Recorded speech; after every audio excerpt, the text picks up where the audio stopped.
In the quiet corners of our bustling modern world, amidst the relentless hum of city traffic, the glowing screens of late-night work, and the endless pursuit of success, there exists a unique kind of person. You might pass them in a crowded London Underground station or see them sipping coffee in a rainy New York cafe. They are the ones who always seem to be listening. They are the silent anchors in a storm, the keepers of secrets, the steady hands that guide others through the darkness. In the realm of psychology, they are often referred to as the introverted, intuitive, feeling, and judging personality type.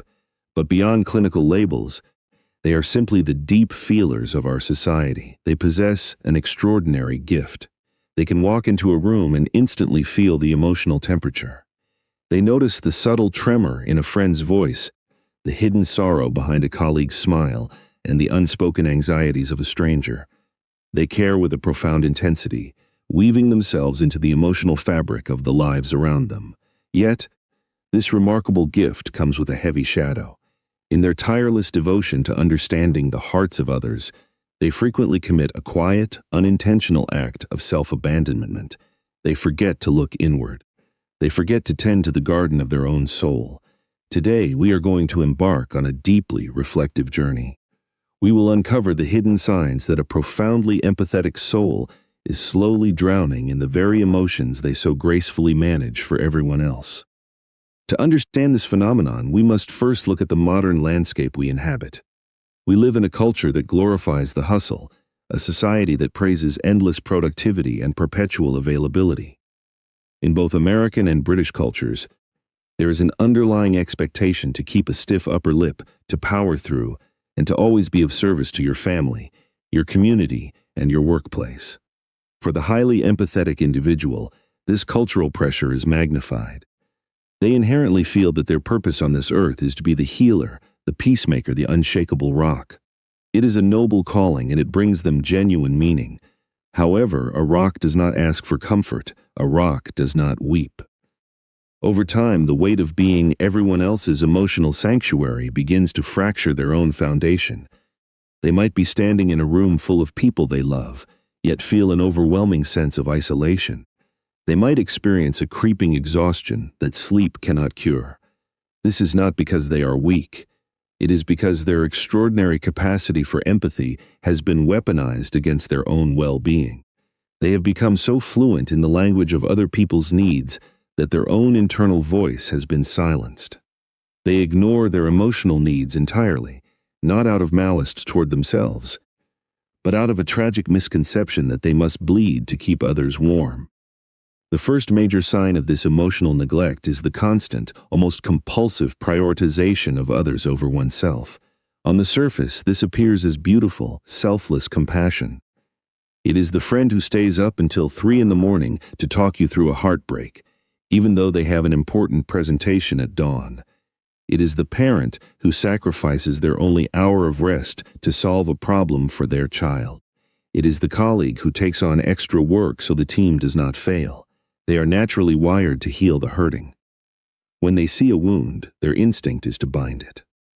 But when this noble trait becomes an unbreakable pattern, it transforms into a dangerous cycle. They begin to operate under the subconscious belief that their inherent worth is tied exclusively to their usefulness. If they are not giving, if they are not solving, if they are not sacrificing, they fear they are devoid of value. Saying the word no feels entirely alien to them. It feels like a betrayal. Taking space for themselves feels like a crime of selfishness.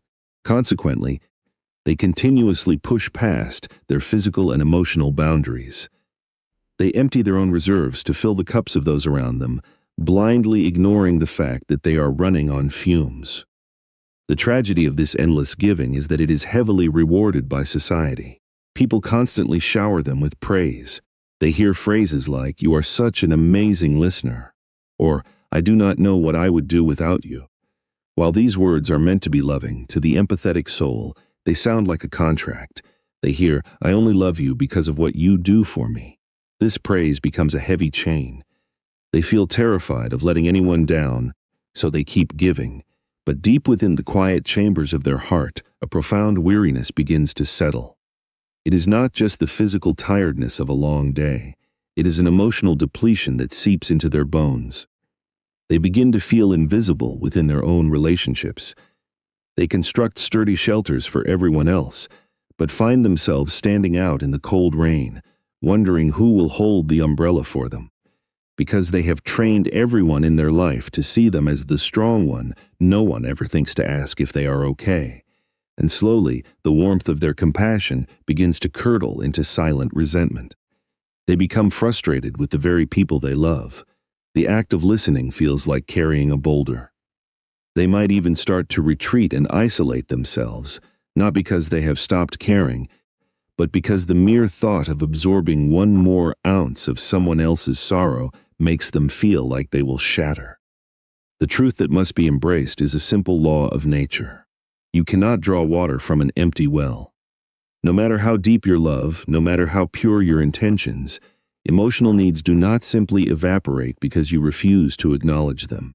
They accumulate in the shadows, they wait, and eventually they demand to be felt through the harsh mechanisms of severe burnout, chronic exhaustion, or a terrifying emotional numbness.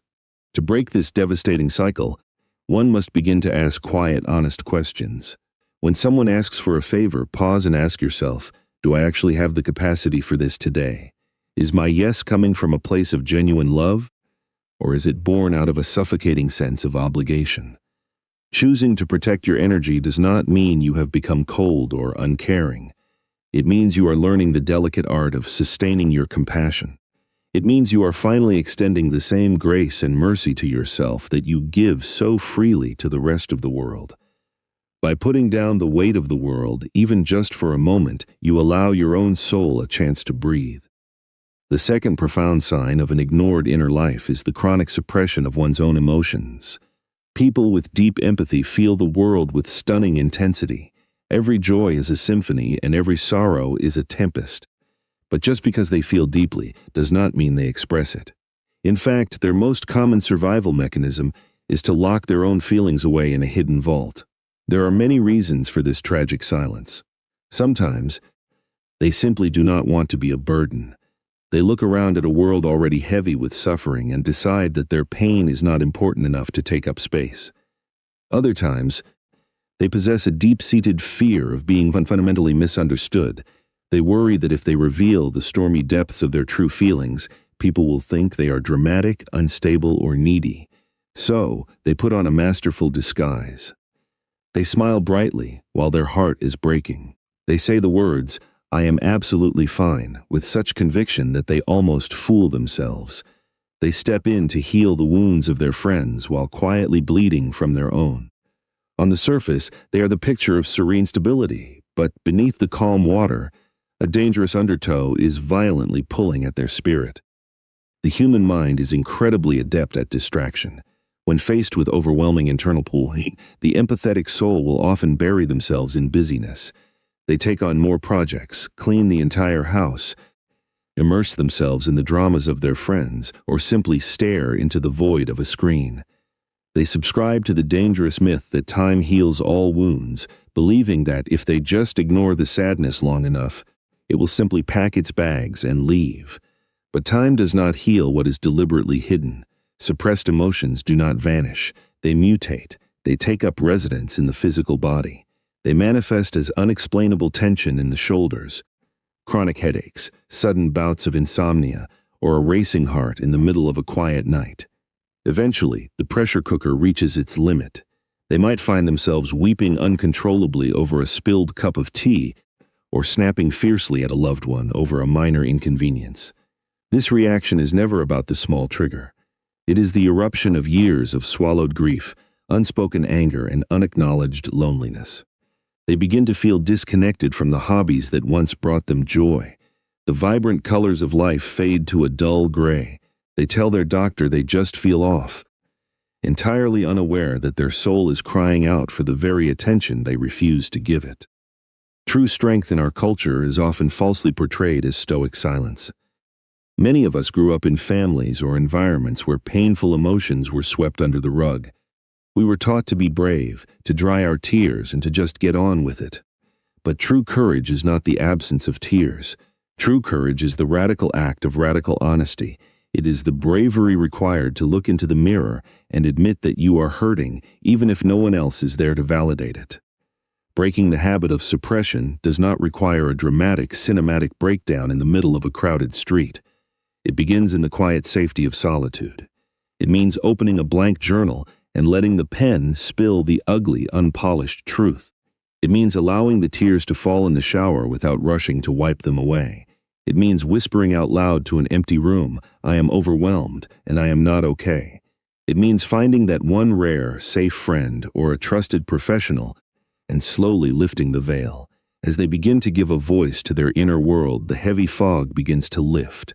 The storm loses its destructive power, and their emotional landscape slowly transforms back into a place of vibrant, peaceful clarity. The third sign that an empathetic soul is abandoning themselves is the absolute avoidance of conflict at all costs. These individuals are the ultimate architects of harmony. Their greatest desire is for everyone around them to feel safe, validated, and comfortable. They have a brilliant radar for tension, and the moment they sense discord, their instinct is to extinguish it immediately. But this beautiful desire for peace often morphs into a toxic habit of self-erasure. When someone crosses their boundaries, speaks to them disrespectfully, or takes advantage of their kindness, the natural response should be to defend oneself. However, the conflict-avoidant soul chooses silence. They swallow their pride, smile through clenched teeth, and gently change the subject. They do not do this because they are completely fine with the mistreatment.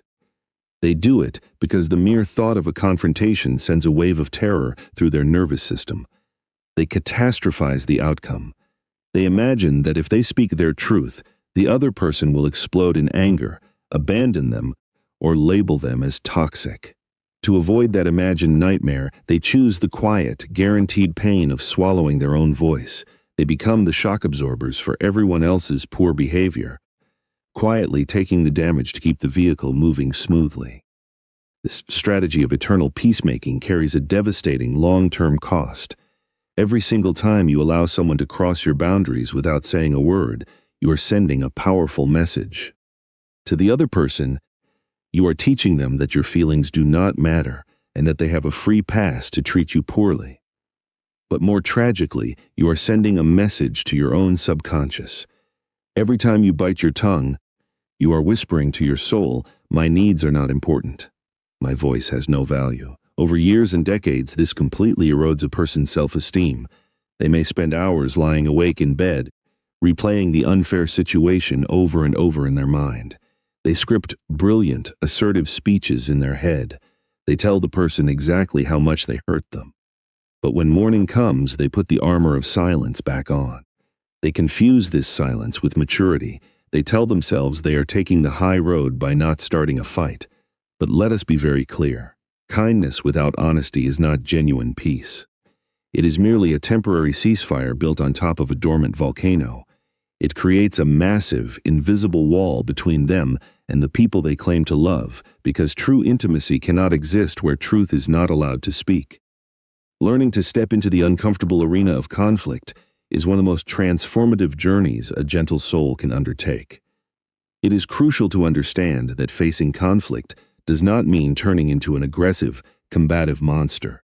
It simply means standing firmly in the light of your own truth. It means having the courage to look someone in the eye and say, beautifully and calmly, "The way you spoke to me earlier really hurt my feelings," or, "I cannot do what you are asking of me right now." At first, uttering these words will feel terrifying. The heart will race, the palms will sweat, and the mind will scream at you to retreat. But with every small act of bravery, a new layer of strength is forged. You begin to realize that the world does not end when you say no. You discover that healthy conflict is not a weapon of destruction, but rather a vital bridge to deeper, more authentic connections. By refusing to hide behind the shield of false harmony, you command respect. You teach the world how to treat you, and more importantly, you finally teach yourself that your voice is a powerful instrument that deserves to be heard in the symphony of life. The fourth sign that the inner compass has spun out of control is the complete neglect of fundamental self-care routines. When an empathetic person becomes emotionally overwhelmed by the demands of the world, The very first things they sacrifice are the practices that keep them grounded. Self-care is often marketed to us as expensive spa days or luxury vacations. But true self-care is far more basic and essential. It is the simple act of honoring your biological and psychological needs. Yet, when heavily stressed, the deep thinker retreats so far into the labyrinth of their own mind that they completely forget they possess a physical body that requires maintenance. They push through the natural signals of exhaustion, skipping meals to finish a project for a colleague. They lie awake until the early hours of the morning, agonizing over someone else's crisis, entirely ignoring their own need for rest. They stop drinking water, they stop moving their bodies, and they abandon the small, joyful rituals that bring color to their days. They might stop reading their favorite books, neglect their garden, or stop listening to music. They convince themselves that they simply do not have the time. But the truth is, they have decided that everyone else's emergencies are more important than their own survival. This chronic neglect of the physical and mental vessel is not a dramatic explosion. It is a slow, quiet erosion. Because they live largely in the realm of thoughts and emotions, they fail to recognize that physical depletion directly causes emotional instability. When they are running on 4 hours of sleep and skipped meals, the world feels infinitely darker. They become highly sensitive to criticism, easily overwhelmed by noise, and prone to sudden waves of anxiety. But instead of realizing, I am just incredibly tired and hungry, they internalize the pain. They tell themselves that they are broken, that they are failing at life, or that they are losing their mind. They must be gently reminded that no one, no matter how spiritually evolved or deeply empathetic, can transcend the basic laws of biology. Furthermore, they harbor a deep-seated, toxic guilt regarding pleasure. They feel fundamentally selfish for taking an afternoon just to sleep. They feel indulgent for spending money on a hobby. But we must shatter this illusion. Self-care is not a selfish luxury. It is the vital maintenance required to keep your spirit alive. Drinking a glass of water, taking a walk in the crisp air, and allowing yourself 10 minutes of absolute silence are profound acts of self-reverence. These tiny moments of care are the building blocks of a resilient soul. The fifth glaring sign of emotional neglect is the heavy, agonizing feeling of being completely unappreciated, coupled with a stubborn refusal to say anything about it. Empathetic givers pour vast oceans of time, energy, and meticulous attention into the lives of their loved ones. They remember birthdays, they anticipate needs before they are spoken, and they offer a safe harbor in times of distress. However, it is a tragic reality of human nature that people often take steady, reliable things for granted. When the giver realizes that their monumental efforts are going entirely unnoticed, a deep ache begins to blossom in their chest. Yet, they remain absolutely silent. They do not want to appear demanding or needy. They hold on to a desperate, quiet hope that one day someone will spontaneously look at them and recognize their sacrifices. They wait for a thank you that never comes. As the days turn into months, this silence breeds a terrible isolation. They continue to cook the meals, organize the events, and offer the emotional support, but they do it with a growing sense of heartbreak. They begin to internalize this lack of appreciation as a reflection of their own worth. They whisper to themselves, "My love does not matter. I am only valued for what I can produce." This silent suffering is rooted in a profound fear of rejection. They are terrified that if they ask to be seen, they will be told they are asking for too much, and they will lose whatever fragile connection they currently hold. So they choose to swallow the bitter pill of being taken for granted. But this bitterness is a poison. It slowly rots the foundations of their relationships. They begin to emotionally withdraw from the people they once loved so fiercely. They build walls of resentment. The tragedy here is that the people around them often have no idea they are causing pain. They simply assume that because the giver never complains, the giver is perfectly happy. If you resonate with this, you must understand a vital truth. You are entirely human, and human beings have an absolute undeniable need to feel seen and valued. It is not weak to desire appreciation. It is not needy to look at your partner, your friend, or your child and say gently, "I put a lot of love into this, and I feel entirely unseen right now." Voicing your need for validation is an act of immense bravery. The right people, the ones who truly deserve a place in your life, will not run away from your honesty. They will be grateful for the chance to love you better. You do not have to perform for your worth. You simply have to be brave enough to ask for the light to be shown on you. Finally, the sixth and perhaps most complex sign of ignoring emotional needs is the tendency to incessantly overanalyze instead of actually feeling. Deeply intuitive people are blessed with brilliant analytical minds. They possess a profound desire to understand the mechanics of the universe, including the complexities of the human heart. But when they are struck by intense emotional pain, this brilliant mind can become a fortress of avoidance. Instead of allowing themselves to simply sit in the raw, messy discomfort of sadness or anger, they immediately try to solve the emotion like a mathematical equation. Imagine a scenario where a trusted friend deeply betrays them. Instead of breaking down and saying, "I am devastated and angry," they immediately detach. They retreat into their intellect. They begin to ask questions. Why did they do this? What childhood trauma caused them to act this way? What role did I play in this dynamic? How can I extract a philosophical lesson from this pain? They hunt endlessly for logic, searching for a neat and tidy explanation, entirely avoiding the agonizing reality that their heart is bleeding. They mistakenly believe that understanding the anatomy of a wound is the same thing as healing it. This intellectualization of pain is a brilliant defense mechanism, but it is ultimately a trap. Emotions are not intellectual puzzles to be solved. They are physical and energetic experiences that must be processed through the body and the spirit. When you overanalyze, you keep the painful energy trapped in a continuous loop within your mind. You might arrive at brilliant psychological insights about your situation, but the heavy, dark weight of the grief remains firmly lodged in your chest. This creates a strange phenomenon of emotional detachment. An overthinker can sit in a therapist's office and explain their deepest traumas with articulate, perfect clarity, sounding more like a news anchor reporting on a distant tragedy than a human being who's been hurt. They sound incredibly composed on the surface, but internally, the wound is still fresh and untouched. You must realize that emotions do not need to make logical sense. Sadness does not need a thesis statement. Anger does not require a defense attorney. They simply require space. They demand to be felt, to be cried out, to be physically released. Letting go of the need to intellectually control your feelings is terrifying, but it is the only path to true liberation.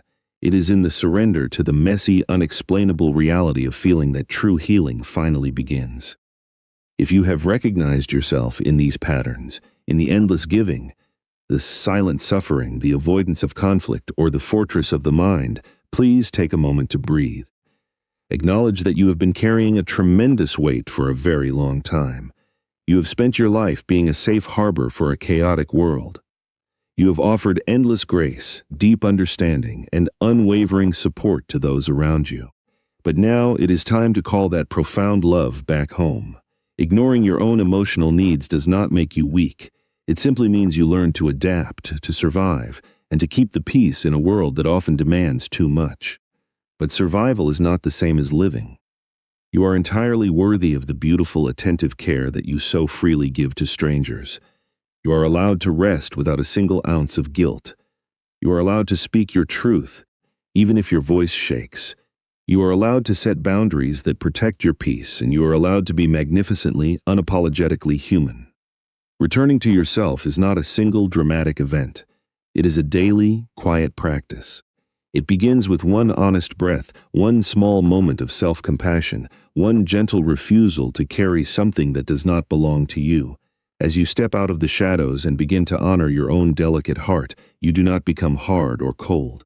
You become whole, and a whole, healed heart is the greatest gift you could ever offer to yourself and to the world.